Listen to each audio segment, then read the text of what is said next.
Hey everyone, just wanted to stop by and share my testimony. Thank you to all of you who have recently subscribed on our channel. Thank you for all of your support. Thank you for all of you who watched our videos and our most recent video with Jenna's testimony. It's now my turn to share my testimony. I'm excited and I'm nervous at the same time, but I do believe that there are people out there that need to hear my testimony. So my journey with the Lord started, I want to say right around the time that me and the father of my children separated back in 2013. It was really difficult. It was just a difficult year for us. Our relationship had taken a toll. We weren't seeing eye to eye. Things were just, they were just all out of whack. But I was going to church at that time, and I just knew that the Lord was moving and changing me. And it's kind of like he was going in one direction and I was going in the other direction. So I gave it to God, and I just remember us having several arguments back and forth for quite a few months. And finally, one day I remember waking up and I was getting ready for church one Sunday morning. And I was looking in the mirror. And as I was looking in the mirror, there was this awkward silence, in the house because we had got into it really bad the night before. Just saying, we would just say really bad things to each other. And it wasn't physical, but just really bad, verbal. It was verbal abuse, I want to say. But anyways, I remember waking up the next morning, and as I'm getting ready, looking in the mirror, my heart was broken. And I'm speaking to the Lord in my mind, because he hears our thoughts.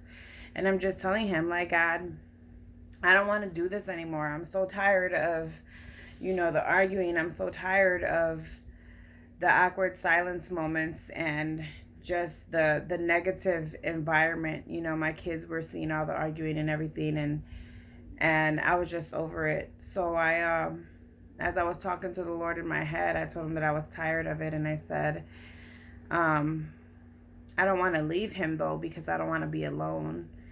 And in that moment that I said that, this is the first time that I heard God's audible voice speak to me. And he said to me, Eileen, you're never going to be alone, because I'm always going to be with you no matter what you go through. And he clearly said my name. He said, Eileen, you're never going to be alone, because I'm always going to be with you in everything that you go through. And the moment that I heard him say that to me, I released that relationship. And I went to church. I remember crying at church. I was just broken, because I knew that relationship was coming to an end. I was mourning it. I remember that night coming home and just crying in my room on my bed, praying, asking God to help me, to give me strength, because I knew that it was going to be a difficult road for me and the kids. So that's one of my first testimonies. God did an amazing thing the month of December 2011. I'm sorry, December 2013, because that's when we broke up. But in December of 2013, I want to say maybe a week or two after God had spoken to me and told me that he was never going to leave me, I remember coming home from work, and the kid's dad was moving out. He had a U-Haul there, and he was taking all his stuff, and I was kind of shocked, but not so, because I already knew it was coming, because God already told me that it was coming. I was more upset because he was doing it in front of the kids. I was just upset that he was doing that, right in front of the kids, he didn't care. But I remember crying out to the Lord that night after he left and saying, Lord, how am I gonna pay the bills here? How am I going to pay the rent? How am I going to get Christmas presents for my kids? The month of December, I mean, that month he had left, I think it was the 3rd of December. So just to backtrack a little bit,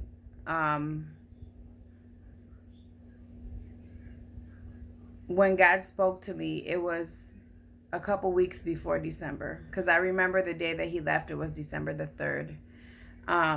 But anyways, that's irrelevant. But I was crying, you know, telling God, I don't know how I'm going to pay the rent. I don't know. My son's birthday, my oldest son's birthday is in December. I'm like, Lord, I don't know how I'm going to do anything for my son's birthday. I don't know how I'm going to get my kids Christmas presents, or pay the rent this month. And he just reminded me that he told me that he was going to be with me through it all. And praise God that month my rent was paid. I was able to do something for my son's birthday, and the Lord provided for my kids to have presents for Christmas. It was just amazing, and I was just very blessed that month. And even after that, like just moving into the new year, 2014, there was just blessings that were coming left and right, and I was able to stay in the house and, you know, pay the bills and pay the rent. And I know that it was God's provision over that. So that was the beginning. To move forward, I remember when my brother was murdered in 2010. And I'm going backwards only because this is where the Lord led me. He told me that I had to share my testimony about when my brother was murdered. That's when he really began to tug on my heart, after my brother was murdered in Chicago. So in 2010, I was visiting my brothers a lot. And back in 2010, I mean, I always knew that God was with me. I always believed in God. But I wasn't following him per se. I was reading the Bible and I was praying, but I wasn't going to church. I wasn't living my life for Christ back then. But I remember very vividly the year of 2010, because me and my brothers, we would go to the club all the time. For those of you who do know me that get to watch this video, know that I used to go to the club, I used to drink, I used to smoke marijuana. I just lived the party life. You know, whenever I didn't have my kids, I was drinking, I was smoking, I was out, you know, just having fun. Or at least that's what it was back then, was fun. And me and my brothers would go out constantly to the clubs in Illinois. And there was a couple of weeks that we would go out from Tuesday to Sunday, you know. And I remember getting a phone call one weekend that I had my kids, because the weekends that I had my kids, I wouldn't go over there to Illinois. But I remember getting a phone call one weekend at about 3 o'clock in the morning, and ironically, my phone was being blown up that night, but I didn't receive any of the phone calls, just the last call that I received. So I had like 15 missed calls that night, and I was knocked out. I was knocked out because I had smoked marijuana the night before I went to sleep, and I had smoked quite a bit. So I didn't get any of the phone calls that were coming through as of midnight. When I woke up, it was about 4 a.m. 3 or 4 a.m. that I got the phone call. And I just remember my cousin's girl telling me that I needed to get to Chicago right away, that there's been an accident with my youngest brother, Edward. And I got hysterical. I started crying. I'm like, what happened? What's going on? Is he okay? You know, it was like a dream. Like, I couldn't believe that they were telling me that I needed to get to Chicago right away, and I'm so far away, and I'm like, how am I going to get there so quick? Just crying out to God, and I had to call the kid's dad in emergency. I told him to come get the kids, and I'm just crying, and he's like, what's wrong? And I'm like, I don't know, they said that something happened to my brother, and in my mind, I didn't think he was dead. I just thought that he was really hurt really bad in the hospital. And as I went to look for my mom, I couldn't find her, and I wound up finally finding her at my cousin's house. Anyways, I'm driving to Chicago, and all I could do was cry and cry and cry and cry. And then I got another call, and that call, they said that my brother was dead.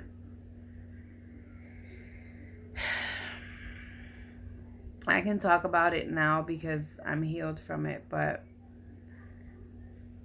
I remember immediately just trying to speed to Chicago on the highway, and it was like the longest drive to Illinois that I have ever taken in my life.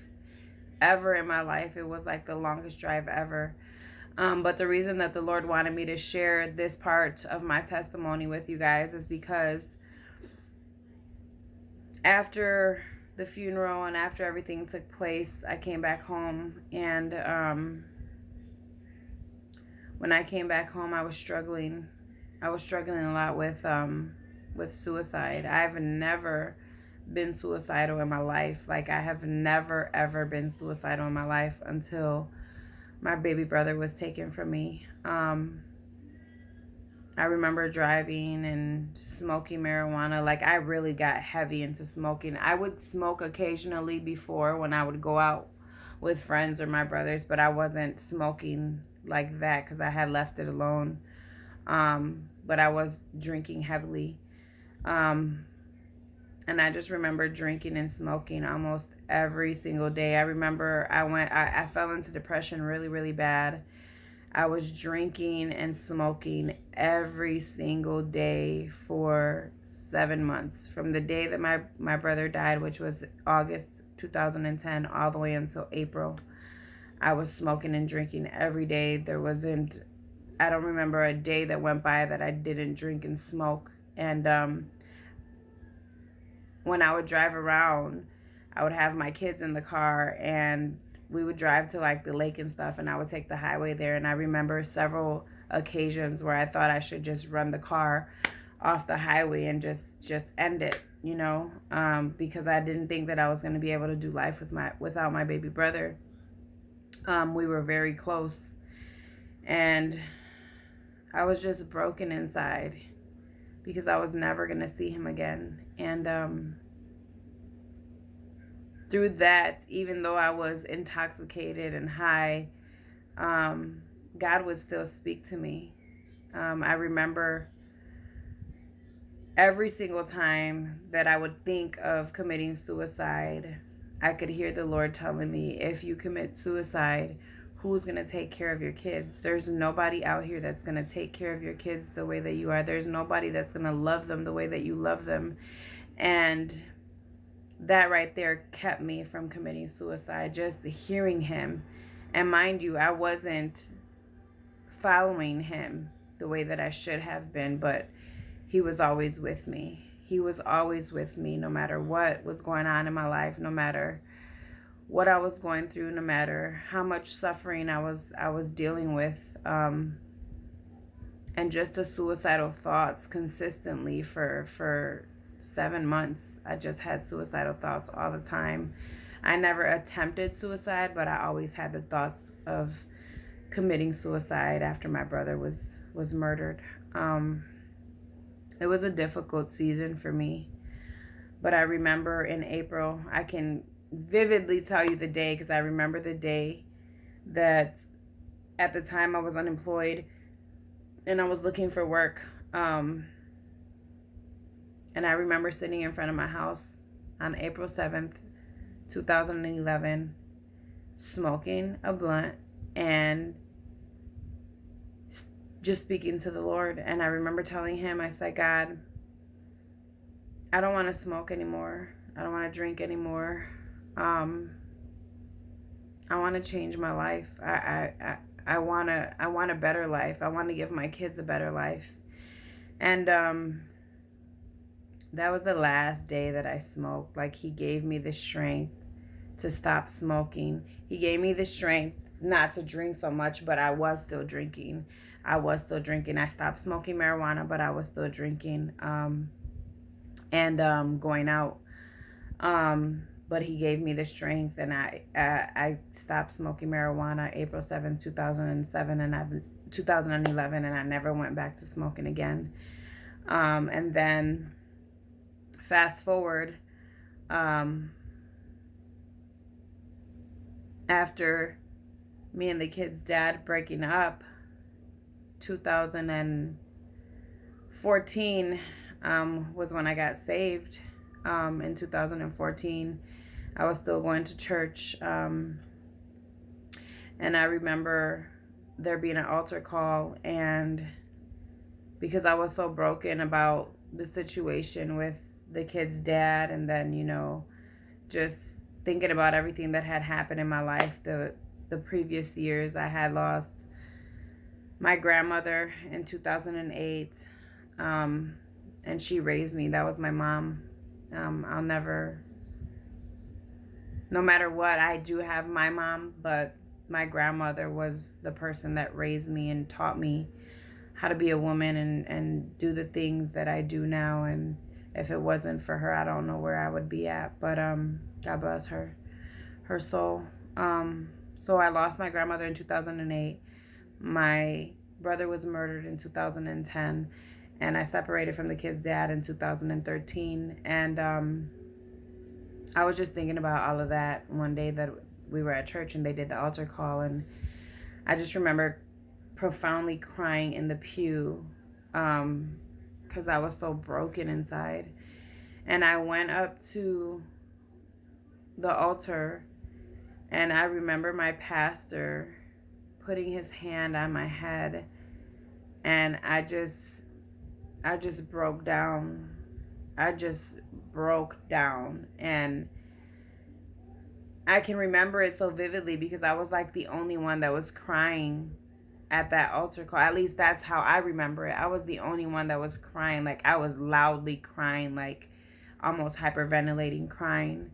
But I remember him putting his hands on my head, and he didn't speak prayer, but I know he was praying for me. And he just put his hands on my head, and I cried and cried and cried. And I just remember when he took his hands off my head, I stopped crying, and I just felt all of my burdens and all of my brokenness just lifted off of me that day. And I remember that day driving home telling God, God, I want to live for you. I want to follow you forever. I just want you to be the king of my life. And from that day forward, even though I would still drink occasionally, he started to change me internally. Like, I remember him taking away the urge to want to drink. It started, I want to say, towards the end of 2014, 2015. I know that New Year's 2016 was the day that I said, I'm not going to drink anymore. I don't want to drink anymore. So it took a couple years, but God definitely started to take away those urges of wanting to go out and wanting to drink, and he had already cleaned me from smoking. And but I remember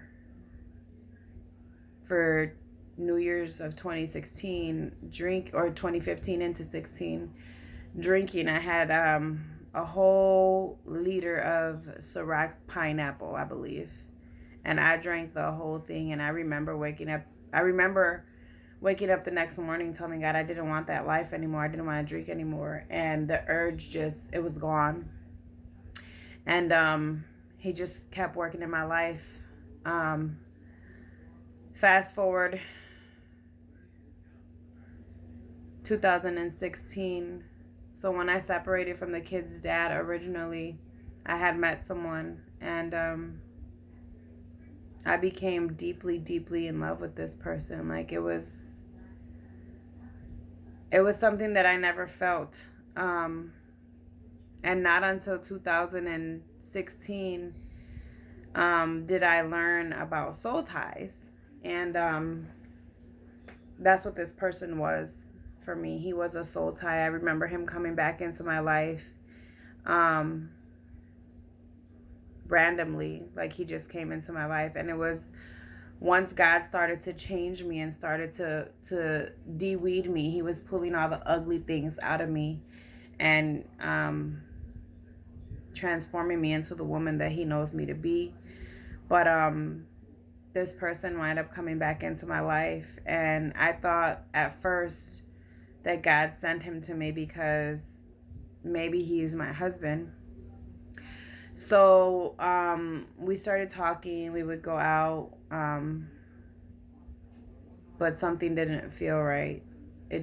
Something just wasn't right. Like, I noticed from 2016 all the way to 2018, I just noticed a drifting in me. I started to focus on talking to him and hanging out with him when I didn't have my kids. And I noticed I started to feel distant from the Lord, and I didn't want that. And I remember crying out to the Lord and telling him, like, Lord, why do I feel so distant from you? Why do I feel like you're not with me? And I wouldn't hear him. And the more that I learned about what soul ties were, I realized that this person was a soul tie. A soul tie is somebody who you've had an intimate relationship with and your souls become connected. So anyone that you've had a sexual relationship with becomes part of your soul, and you become part of their soul. So that's how they become a soul tie. But some soul ties are stronger than others. And I knew that this was a soul tie because I felt like I couldn't get away. Like, I was so caught up in him, and I did love him. I knew that what I had was love for him, because I was willing to wait for whenever he was ready to be in a relationship with me. And he was never ready to be in a relationship with me. He never wanted to settle down with me. He would always tell me, one day we'll be together, and me being dumb and believing him, it was the enemy telling me, yeah, one day you guys are going to be together, just wait. And God was just showing me other things. God was showing me that if this person really loved me the way that he claimed to love me, that he wouldn't have me wait around for him. He would become the person that I needed him to be. And it never happened. I was waiting for, pretty much, I felt like I was sold a dream. And I remember in 2018, in 2016, I wound up going to Texas, and I was with a friend of mine in Texas, and we were staying in a hotel, and I was like, what are we going to do tonight? I can't remember. It was one random. I think it was a Saturday night.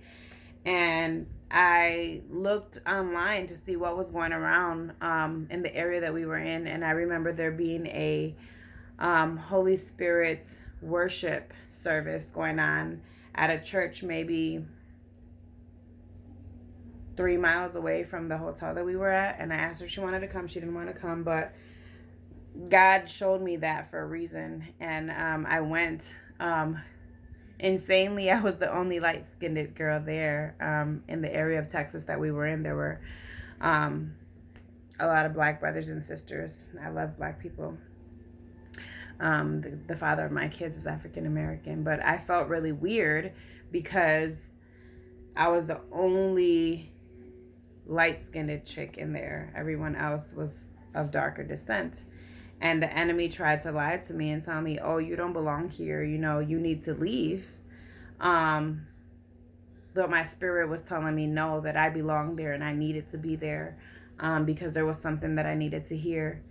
And I just remember worshiping that night, and I just remember laying hands on a young lady, and I believe that I healed that young lady. I don't remember her name. I'll remember her face if I see her, but I remember um, God gravitated me towards her, and I laid hands on her, and I was speaking in tongues over her, and I just felt this heat over me as I touched her, and the heat touching her. For a while, I just remember staying stuck on her, praying over her and praying for healing over her. And so I believe and I know that she was healed that day. But through that whole situation, where I wanted to get to was that the Lord had a guy there prophesy over me, and he told me, he said, in 2018, God is going to start to do something inside of you. And in 2019, things are going to change. And I'll never forget that. So in 2018, I went to a women's conference that my church held, and I remember crying out to God about this soul tie, and telling God that if he's not for me, that I needed him to help me release him, because it felt like I was carrying a heavy burden because I wanted to be with him so bad. And I just remember crying out to the Lord that day in the women's conference. And again, after crying out to the Lord, I just felt again this heaviness lifted off of me, and I remember this person reaching out to me not long after that conference, and me telling him, I got to let you go. God already showed me that I have to let you go. I can't keep holding on to you. It was just not good. It was not good. And mind you, I wasn't having a sexual relationship with this person, because I had already told myself that I was going to be celibate. I didn't want to have sex. I wanted to save myself for my husband. So that's what I was doing, but I would still communicate with this individual. We would go to the movies, we would go out to eat, and it wasn't all the time, but we would link up every once in a while, and we would go out to eat, and we would go to the movies or whatever, or, he would come to my house and we would watch a movie or whatever. And I just knew that God was pushing me into purpose, to say that. And I told him that, and I don't think he believed me. So he said, okay, whatever, but would still continue to reach out to me. And me being me, I would still, follow up with him and, just have brief conversations with him. And I just felt a difference, in our communication. Like, I knew that God was pushing me somewhere else, and I believe it was into purpose. So later in 2018, I remember listening to a message by Touré Roberts, and then one by Sarah Jakes Roberts. And in both of the messages that I heard, one was about fasting, and I had started fasting back in 2016, but I remember I was fasting as I was listening to that message, and I remember in that message, God spoke directly to me. He's like, when you Touré was saying, when you fast, you're denying your flesh, and God is changing things inside of you when you fast, because you're seeking him, you're purifying yourself. And I remember sitting at work listening to Touré say that, and I was just crying. And he said there's people in your life that you need to separate yourself from. And the reason that we fast is because we are seeking clarity from God. And when we seek clarity from God, we also are denying our flesh. And that in the denial of our flesh is where God can show us and reveal to us and give us revelation about things that we're going through in life. And I just remember hearing that, and I just remember the Lord telling me, you have to tell this guy not to call, not to text. You know, you have to tell him, you know, that he can't come to your house anymore. And I just remember crying at my desk. I just broke down crying, and I just remember saying, yes, Lord, okay, God. So that night I wind up texting and saying, hey, you know, stop coming to my house. Don't come to my house. Don't reach out to me anymore. You know, I care about you, but God is telling me I need to completely separate myself from you. And I just remember him saying okay or whatever. I don't remember verbatim what it was that he emailed back, but I just remember him saying okay. And months down the line in 2019, he wound up hitting me up again. As a matter of fact, in February, he wound up coming to my house or something. I just remember linking back up with him once, and again, I had the same feeling like, no, you cannot do this. You know, you cannot be communicating with him. He's not good for you right now. And I remember again sending a message and saying, hey, you know, you can't come to my house anymore. Don't pop up over here anymore. Don't come over here. Don't message me. Don't nothing. Just don't communicate with me.